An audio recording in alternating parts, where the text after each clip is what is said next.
absolutely one of our favorite leapfrog style games, but it's taking it to another level for sure. 2 to 4 player, you're going right into your game piece magnet inventory. You're grabbing a couple of these spaceship pieces, and you're going to put anywhere between 2 to 3 additional magnets on top. Those are going to be the juniors' lives that they start with. Either 4 or 3, depending on the skill level of the junior. Let's get into how you set this up and then rules for gameplay. Flight Scope Mevo, anything that's going to give you a reliable carry number. This is one of the few games in the kit really going to soar if you can get a carry number going alongside the game. Okay, so basic premise of the game is that you have 1 through 100, 1 through 99 on the board. 100 to 110 is your lunar landing to finish. We'll get to that momentarily. The white numbers are the non-safe numbers.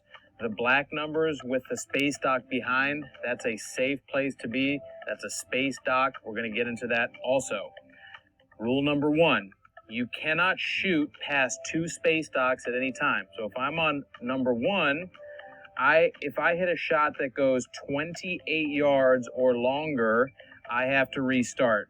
That same rule applies anywhere on the board. If I happen to be at 45 and I hit a shot that goes past space dock there, another space dock goes 64 yards, I've got to restart. So that's going to keep our players only advancing in small increments. Okay, here's the fun of the game.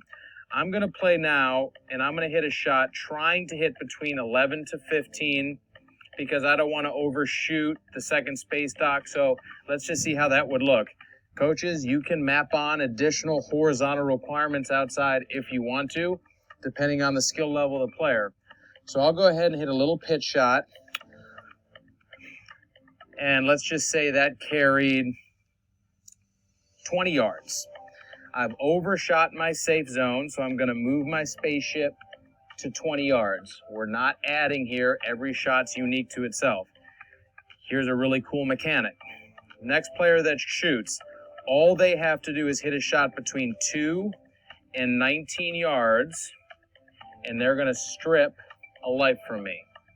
So you can see if you're the first player, you're going to have to hit a space dock, otherwise you're vulnerable to attack from the players behind you. So I've lost a life. That'll go here. And now I'm going to hit again. Now remember, at 20 yards, I can go past 27. Space dock 2 would be 39. I cannot hit a shot past 39, and I certainly want to be on a space dock. So, coaches, 3-4 yard window, you're really pressing the junior here to come up with really good distance control with their wedges, okay? So let's just say that I was successful at 37 yards. I am now safe. Player 2 plays, same rules, going to try to stay close to me. I will replay. Coaches, oftentimes what's going to happen, the player out in front is not going to be able to space dock every time. They're going to get the lives picked. And when that happens, you go all the way back to number 1. You reclaim all your lives, but now this predator-prey relationship has changed.